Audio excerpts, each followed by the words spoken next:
In July 2020, 18-year-old Grant Suleiman died in what was deemed a freak accident in the parking lot of a gym in Gallatin, Tennessee. The circumstances were as strange as they were tragic. There was only one witness to the accident: Grant's father, a man who had been under intense scrutiny after years of allegations of abuse and mistreatment from his ex-wife.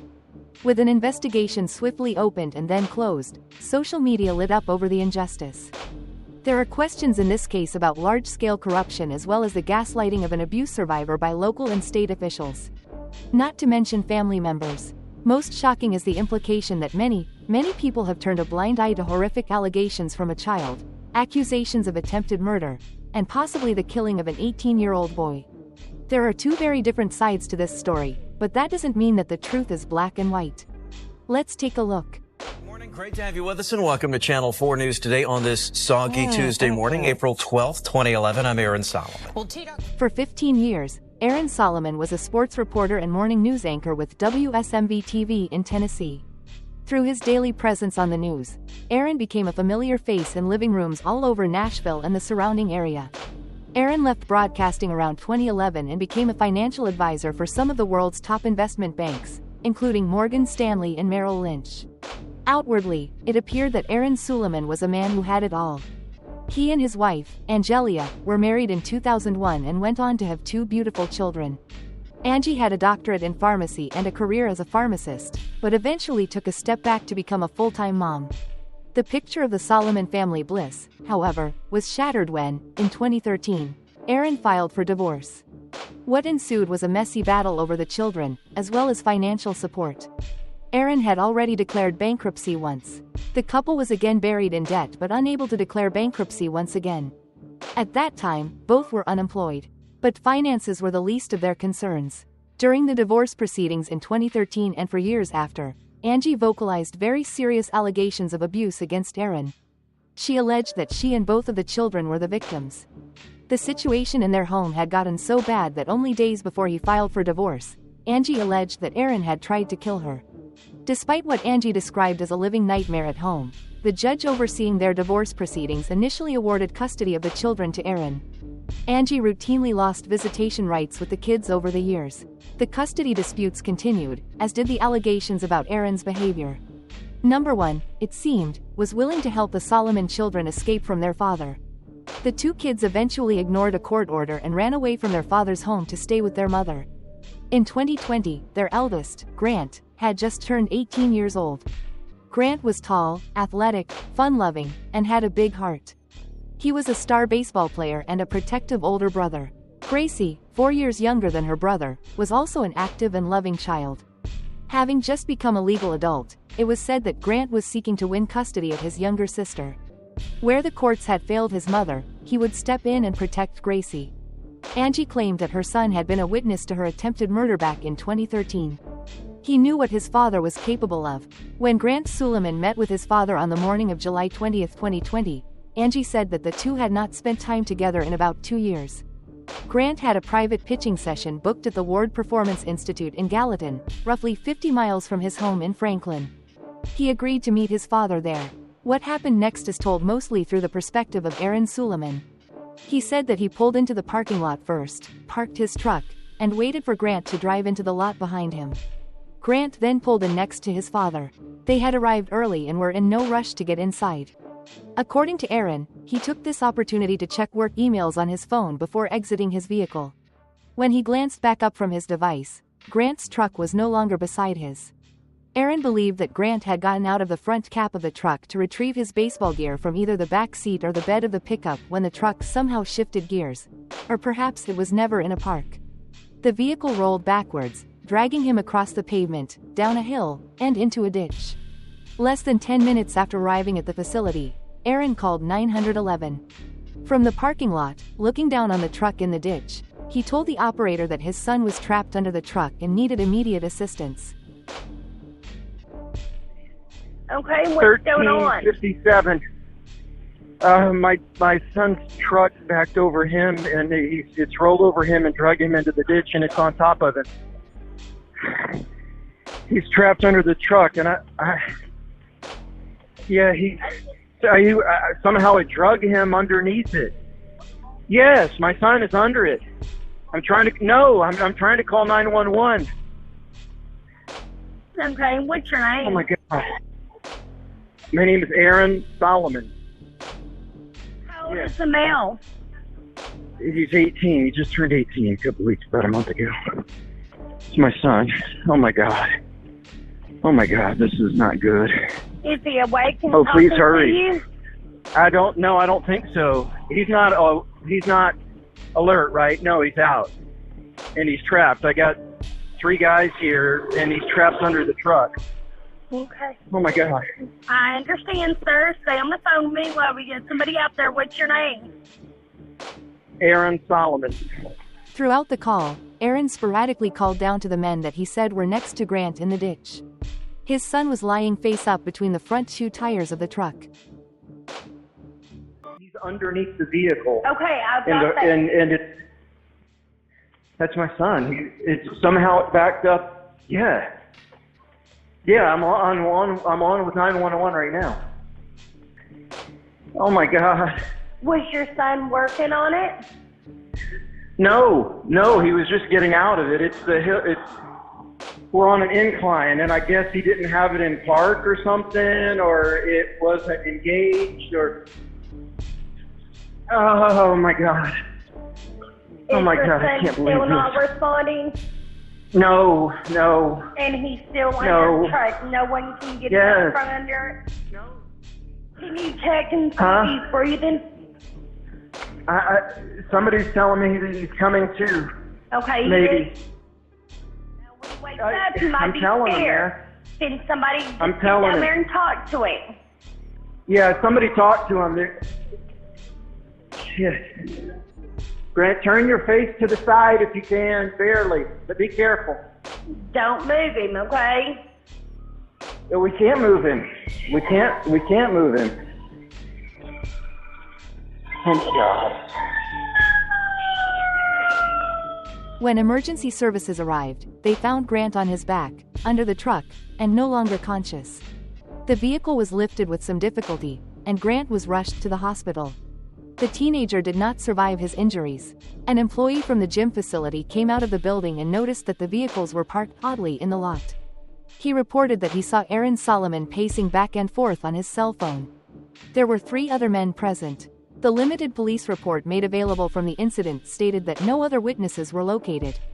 The men, who were thought to be construction workers, left the scene before police arrived. Yeah, it was like 8 a.m. We were in there kind of getting ready for everything, right? And when I came out, I didn't even know what was going on. What I noticed was I was walking by the door is open right now, and just cars were parked sideways. As you can see, like people kind of parked vertically, obviously. Yeah. And I'm like, dude, why are people parking like this? Like, I'm like, what's going on? And then I came out, and the truck was already on them. And Grant's dad was over there on the phone, I guess, calling the paramedics. I think, like I said initially, there were like some construction workers. They had on a high vis, is all I know. You came out, you saw the cars parked weird. How many people did you see? Do you recall? 4 Three people. Like 3 or 4. The truck was already down in the ditch. Mm-hmm. You saw Aaron Solomon already. where? Kind of in the parking lot? Like on the edge of the grass right there. Like literally looking down and trying And to he's talk on to the him. phone. Calling paramedics. Okay. And then, so Aaron, truck, and then who else did you see? I know you didn't know them, Yeah, but how many people? Like did you 3. see? 3-ish people. And they looked like construction workers, I guess? They had on high vis. So they were like the yellow yeah, kind of like jackets? what you see like linemen, construction workers. It's just like anytime you work on the road or like in something like that, Yeah. you have to wear high vis. And it was 3 or so people. Yeah. At that point, were there police cars or No. fire trucks No, or they anything came like like that? a few minutes later. Okay. There were no security cameras at the facility, or anywhere else nearby, that would have captured events. Aaron Solomon was the only witness to his son's death. He would later explain what he saw to his ex-wife on video. I need to address. My car is still running with air conditioner on, so I can't hear if his is on or off. But so I look down, then I look back up, and I see him because we were early. I mean, we had like plenty of time, so there was no rush. We had our time. So the last I see is him literally like right here closing this, about to open this. And I'm thinking, oh, he's just going to get his gear. And I'm going to check this email to make sure it's not important. and then I'm going to get out and we're going to go in. Did he have his ball cap on then and everything? Yeah. I'm not thinking worst case scenario at the very beginning. At first, when I got out of my car thinking, oh my gosh, and I look around the parking lot and I don't see him, I start coming down this hill, and first I'm looking through the windshield to see if he had hopped back in by chance, because I don't see him standing up out here. So then I'm like, well, maybe he got back in somehow, and I don't see him in, and so I'm above the hill, and this is the front end's at the bottom of the ditch, and I look down, and I don't see his entire body because I see his red shirt and his head over here because he's angled that way. So I know that I know he wasn't covered by wheels up front, neither his head nor his feet, but he wasn't perfectly perpendicular. He was at a little bit of a hospital, and hospital staff recorded a laceration with bleeding on the back of Grant's head and 3 bruises, one on his jaw, one near his left hip, and one on his right thigh. This basic medical report noted no punctures, fractures, bleeding, or any other wounds beyond those 3 bruises and the 1 laceration to his head. According to Aaron Solomon, doctors who treated Grant told him that his son had suffered significant internal damage, which would be consistent with the accident as described. However, documentation of these injuries and others is lacking. There appears to be no record of burns from the hot vehicle, which had just been driven for over an hour to the sports facility, for example. It remains unclear if or how Grant became stuck on the underbelly of the vehicle or what portions of his body came into contact with which parts of the truck. Aaron speculates that he was trapped by the axle. I think his chest and abdomen area was trapped by the axle, I believe. So this is actually... How would you know the axle was on him? Because that's the area. Because that's where... I know you.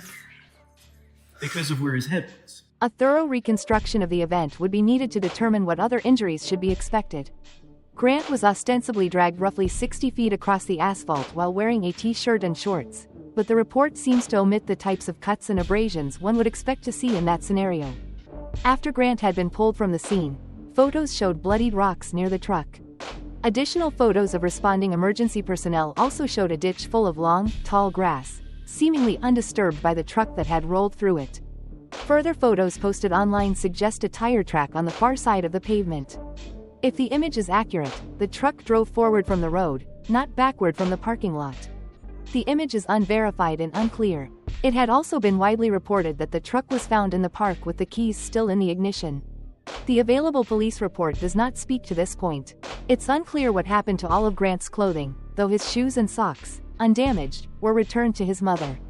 These appear to show no signs of what had occurred. In the immediate aftermath of his death, Aaron declined an autopsy. The police released the white pickup truck back into his possession without conducting a forensic examination. These choices left a gaping hole in the death investigation, which was subsequently closed. The Gallatin police determined Grant Solomon's death was an accident. Right. It's deeper there, yeah. Pull up a little further and try it.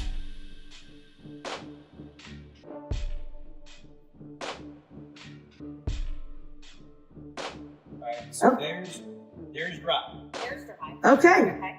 Now neutral. Reverse. But here's neutral. There's neutral. And that's immediate. So he can't even get out the door. Yeah.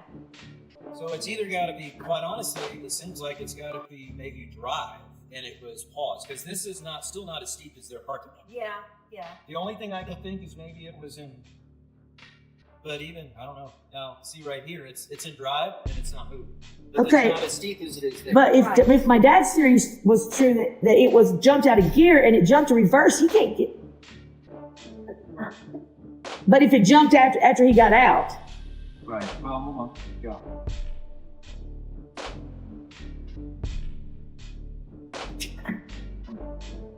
What's that? Well, I just tried to see if I could even put it in park where it's over where it shifts, and it won't even stay there. It automatically goes over here. So, Okay. I don't know. It's just so freaky. Wait, you did what? That makes sense. So I was trying to see how park it goes in there. I was trying to see, like you were saying, would it pop out of It park? can't because it has to go over to the column. Right, so it won't stay there.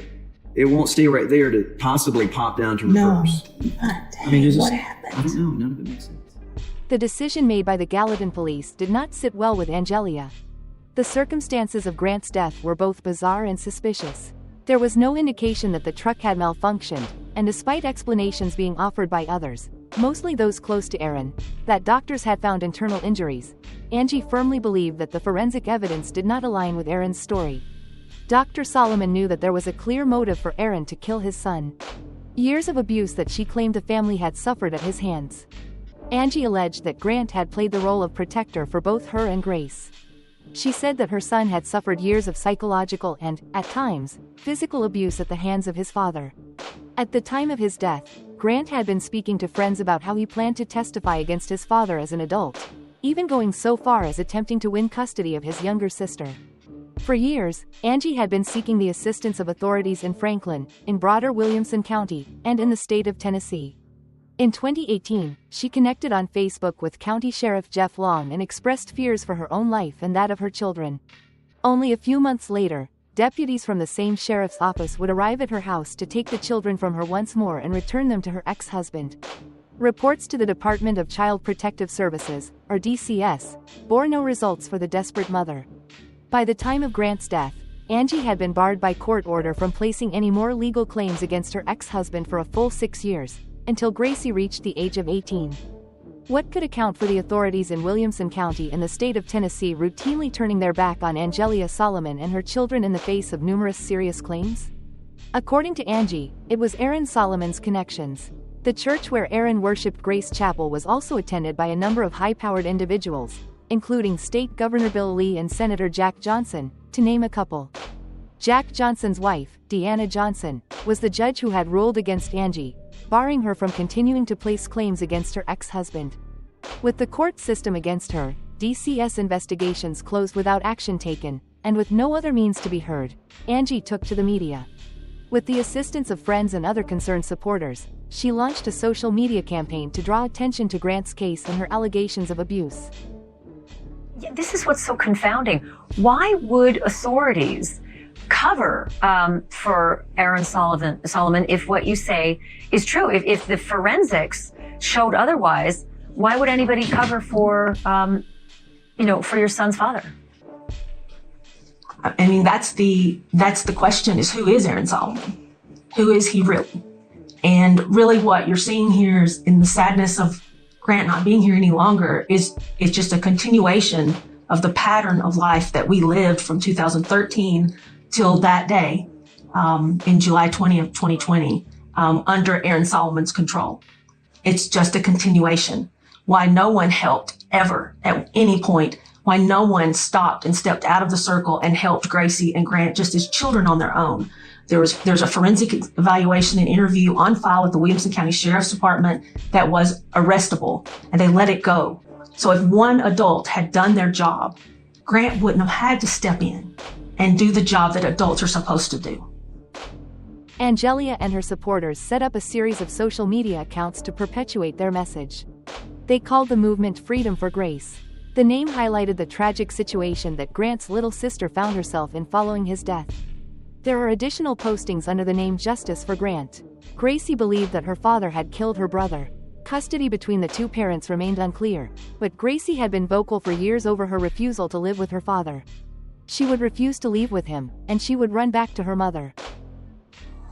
I want to ride with Mom. Alright, so then after the party, you go with me to Mississippi.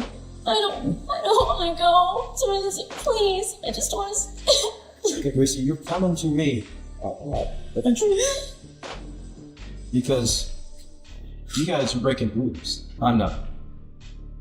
You two are breaking the rules. I'm not. Is that what you think? No, I know it is. I understand. But at some point, we're supposed to be following rules that aren't being followed. And there's reasons for the rules. And it doesn't matter what us three think. So we've had this conversation a number of times, but it's got to stop. Gracie will be coming to me at some point. Whether you like it or not, it will happen. Because I'm not going to continue to allow us to be breaking the rules. And you shouldn't be allowing it either. And you shouldn't be allowing it either. It's not just about what you want, right? It's much bigger than that. And I've tried to play nice and be nice about it, and you've done with Mom way more than you're supposed to, And way more than what the judge said. It doesn't matter what you think right now. Then, in a heartbreaking move that proved impossible to ignore, in 2021, Gracie posted a video. It has been viewed over 160,000 times. The video is entitled "A Cry for Help." In it, the young teen details years of alleged abuse. In the video, she calls her father a rapist and a killer. My name is Gracie Solomon. I'm 14 years old, and I'm here to tell my story. I just want to say before we get into any of this that it's coming straight from me. It's all me, and no one else. So much good. My brother died protecting me from my father, Aaron Solomon. My father's a monster. It makes me want to vomit. He is trying to force me to come up with him this Sunday. But I do in counseling to never do this, and he promised me he would never try to take me again. He is a liar. I'm so scared of him. I've seen him do terrible things to me. Since the divorce in 2013, claims of abuse against Aaron Solomon have been made in 4 different courts and instigated at least 7 separate child welfare investigations. All of these claims were closed without action being taken. Along with the Grace Chapel Church, its associated school, Grace Christian Academy, where Gracie attended, has come under fire for ignoring her claims and failing to report what she has told them. They are legally obligated to report any reasonable concern to the authorities. Widely circulated recordings of school staff discussing the issue paint a picture of officials who care more about the image of the institution than the safety of one of their students. They would prefer the subject not be discussed openly. A lot of kids are being affected by what she's gone through and what she's telling people, and then they're so young. We're talking about 10 and 11-year-olds, so they don't know what to do with it, and then they go tell somebody else, and then it's like, I just don't want it to become the talk of the school or to grow a life of its own. We want to, for her, how do we contain this? I don't want to, I want to bring a light to it when people don't know. Here is that you don't want her to talk to anyone about it other than you don't want her to talk to more people about it, is what I'm hearing you saying. Well, because I just don't think that. The headmaster of Grace Christian Academy, Robbie Mason, has been singled out by the Freedom for Grace movement. They say he has failed to protect his students. Please come to us so that we can give you the truth. I always say, we're not going to believe everything that your kids tell us about you. So please don't believe everything that your kids say about us. Outrage over the apparent corruption of the legal system, the failure of social services, and morally bankrupt religious and educational institutions has very understandably intensified. There have been calls online for Aaron Solomon to lose his role as a financial advisor, for him to be jailed, and worse. So in 2021, following the release of Gracie's video, Aaron filed a defamation lawsuit against roughly 20 named individuals, including his ex-wife. Other defendants included friends of his children and their parents who have been involved with social media accounts. Although the false claim at the center of his lawsuit relates to Gracie's video statement and the movement that has her name, his daughter is not listed among the defendants. Aaron Solomon states that Angelia is centrally responsible for the negative and accusatory social media campaign against him. He believes that she has written all or most of the posts online, posing as someone else in order to present her views as facts in the third person, and that his daughter is a victim of parental alienation. It seems that this argument has been building against Dr. Angelia Solomon for some time. It dates back to the initial days of the divorce, when Judge Smith ruled that both children should stay with Aaron and be temporarily removed from contact with their mother. Unlike Judge Johnson, who arguably had a conflict of interest, Judge Smith did not. He heard testimony from Angelia about the night that she alleged her then-husband tried to kill her. A few facts about the alleged attempted murder are not in dispute. Angelia found herself in the shower of their bathroom in the family home in Franklin around 2 a.m. on May 10th. She had the cord of a hairdryer around her neck. Something was terribly awry because there was a blow dryer in the shower, resting in the bottom of the shower, and the prong was sticking up and tied to the shower nozzle. Aaron found her, revived her, and subsequently called her parents and took her for psychiatric treatment the next day. But was this an attempted murder, or, as Aaron would claim, that Angelia committed a staged suicide? In the 2013 divorce hearing, Aaron's attorney argued that Angie had staged the scene in the shower for attention. That text between the two, exchanged in the hours after the incident, showed this to be true. Angie admitted as much at that time. There was never a murder attempt, only an elaborate lie constructed afterwards. Text messages between her and Aaron were presented to Judge Smith. In an effort to compel the truth from Angie in writing, Aaron had lied to her in the text, saying that he had taken a photo of her in the shower before he assisted her. Angie's text back read, "You took a picture before you tried to help me? That just shows me where this has gone. I staged that anyway, but who cares? Use it against me. All I wanted was to be loved, nothing more. Unfortunately, I wouldn't kill myself, but you would memorialize my faking it to get attention and use it against me instead of loving me." When questioned, Angie testified that she did not think that she wrote those revealing texts. According to the court record, Judge Smith left the courtroom to eat a sandwich and read the exchange directly from her phone, which had been preserved as evidence. He returned and determined that she was being untruthful. In a later email, the court read that Angie again wrote to Aaron about the same shower incident. "I made a bad choice for attention, but I expect I accept responsibility for that choice, have learned why I did it, and won't repeat it." When asked if she wrote that email, Angie testified that the statement and other similar statements that she made were an attempt to get her husband to come home to her. In multiple texts to Aaron, she threatened to hurt herself because, as she stated in the court record, she knew that would get him to come back home. "My heart was broken." After Grant's death, Angie reverted to her original version of this event on social media, ignoring her testimony in court. She says now that it was, in fact, an attempted murder. Many of the claims on the Freedom for Grace website conflict with the court record. Dr. Solomon herself testified that she was trying to win her husband back in May 2013. However, the website states that she was trying desperately to leave her husband for years before the divorce. She sought a protective order against him after the shower incident in 2013, but later dropped it. I'm still fighting today, and I really thought Grant and I would get the kids out, but I didn't. Angie now states online and in interviews that Grant saw the whole thing happen in the shower, but she said nothing about him as a witness in order to protect him. Grant would have been where the lion is represented by the lion, the shower. This contradicts both her protective order and her testimony under oath to Judge Smith. Both children were in their rooms, asleep, and never came out. Grant saw nothing. Angelia has also taken aim at her immediate family. On the website, Angie depicts her father, Dan Huffins, as controlling and abusive. She claims to have been under pressure from him to drop the protective order against Aaron and attributes quotes to him, such as a husband can do what he wants to his wife. Conversely, Judge Smith wrote that Mr. Huffins was a very believable person. In his testimony, the ostensibly concerned father stated, "I am going to tell you this because I love my daughter. She's a compulsive liar. I can never expect to have a conversation with her unless there's some untruth that's going to be told or something is going to be stretched. I know my daughter needs psychological help. I know that." It was not only the doctor's father who testified to this effect. Her mother did as well. But Angelia claimed both parents had ulterior motives. They had both treated her horribly as a child, and her sister had been a witness to the abuse that she suffered. In response to these allegations, her sister Julie submitted an affidavit that stated, "I am unable to understand why Angie makes these false statements, but I can only attribute it to mental illness. They had a happy childhood and loving parents." It was not only family members that contradicted Angie's version of events. She did herself no favors when offering her own testimony. Angie told the judge that she had not been the source of numerous claims to DCS about Aaron and the children. The DCS representative at the hearing, as well as the department's documentation, showed this to be a lie.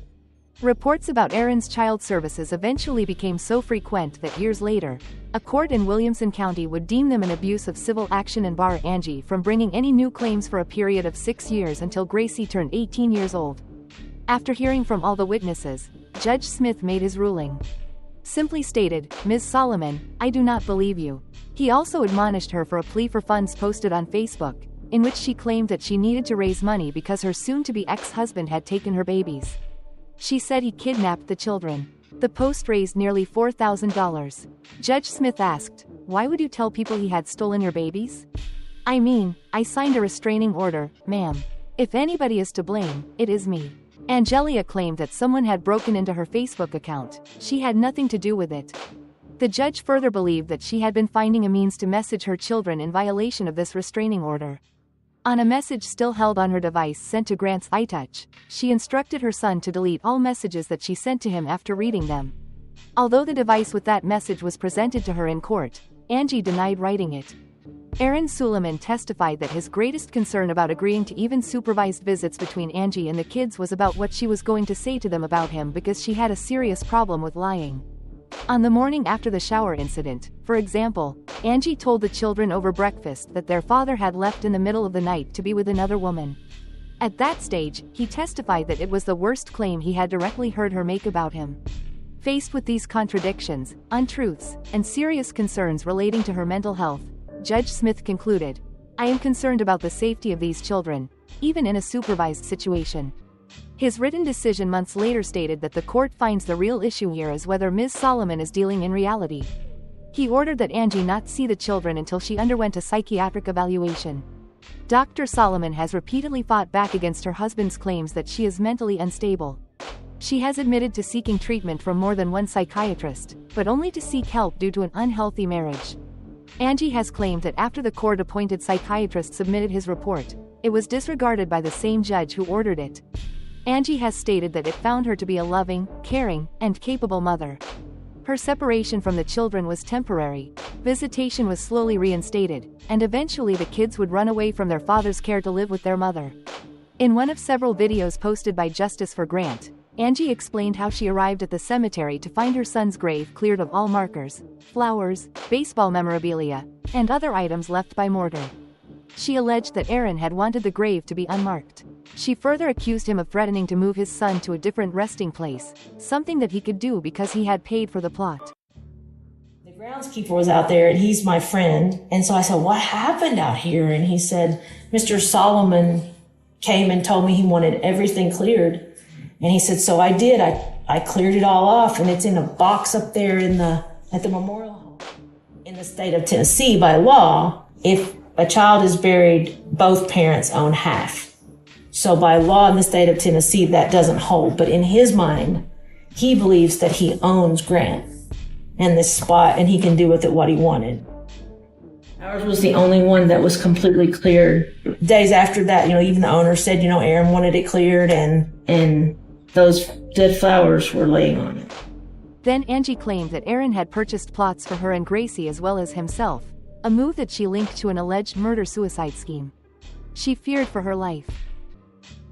We were in the counselor's office in September the 26th, telling him we would never be a family, we would never go back to him, we would never. And on October the 6th, just the next week, he had gone in and set up the payments for the plots. And he had put my name on plot 3 and Gracie's on plot 1 and his on plot 4.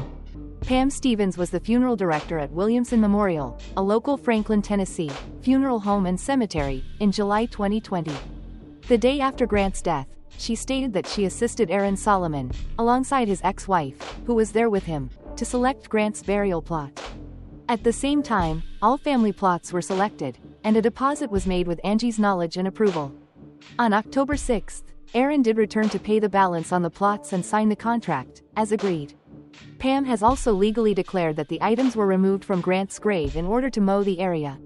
Angie was notified that this was the case at that time. She chose to then take the temporary marker from the grave.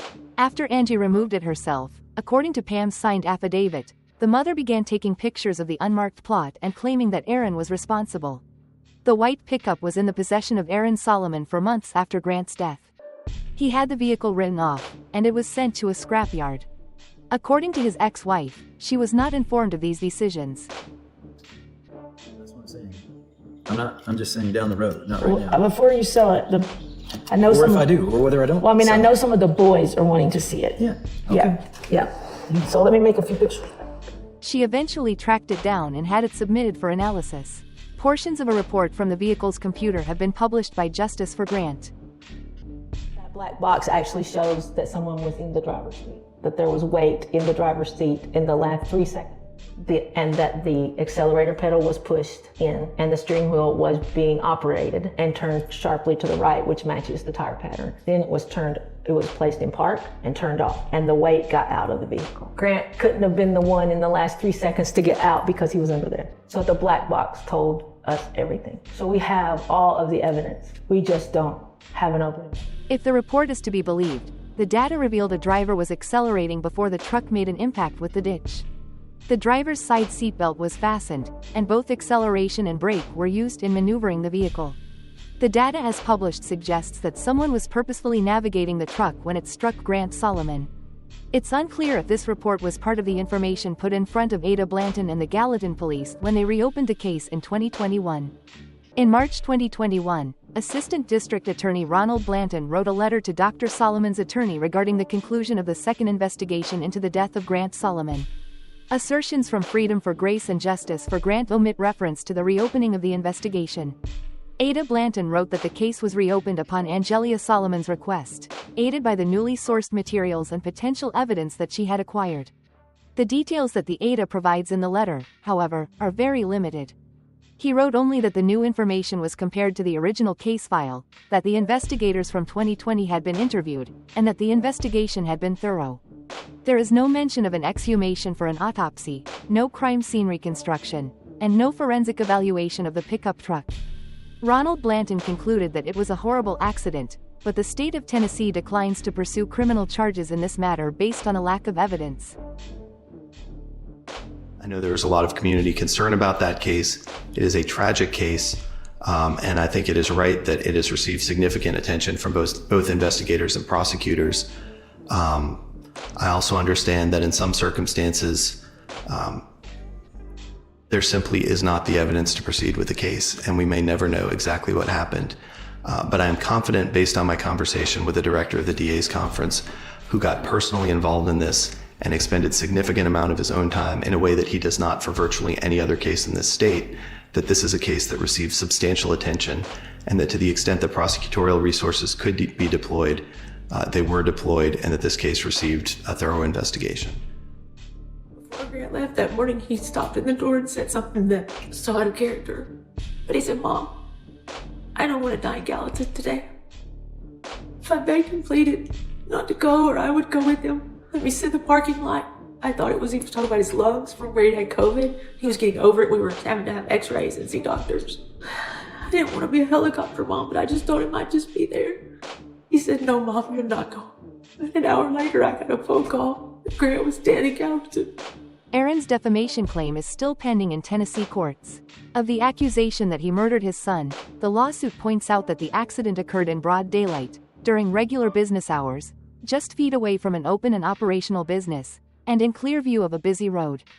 Aaron asserts that the false claims are being made, in part, as a means to solicit money. 2 GoFundMe pages are currently connected to the Freedom for Grace and Justice for Grant social media accounts. They seek funds to pursue evidence for the alleged murder in order to independently and properly investigate Grant's death. It has raised just over $130,000. The second is a legal fund for Gracie, who, according to the account, has hired her own legal counsel at the age of 16 to pursue charges against her father. That account has raised almost $40,000. The latest shocking development in the case was published by the Daily Mail in mid-April 2024. Dr. Solomon told the paper that back in 2020, she discovered that the Williamson Memorial Funeral Home, under the control of Pam Stevens, had broken her son's ankles in order to place him in a smaller coffin. She claimed to have seen this herself at a visitation, though no one else who was present at that visit has reported also viewing this horrific development. The Tennessee Board of Funeral Directors and Embalmers overheard the complaint. The board told the publication that there was no evidence other than the mother's recollection. To date, the death investigation has not been reopened for a third time. District Attorney Lawrence Whitley has stood by previous statements from his office clarifying that the case has been examined more than once, though he offers no further detail on what evidence was considered. He did add, "I prosecute anything that is feasible to prosecute, but this is not." This was a parking lot accident. A petition on change.org calling for the case to be reopened has garnered over 325,000 signatures. Last year, Gracie was again removed from her mother's custody and placed under DCS care. In 2024, Grant Solomon would have turned 22 years old. Thank you for watching this episode. If you enjoyed the content, please like, share, and subscribe to our channel. Don't forget to hit the bell icon to get notified about our latest updates. Stay tuned for more gripping stories from the world of crime. Until next time, stay safe and take care.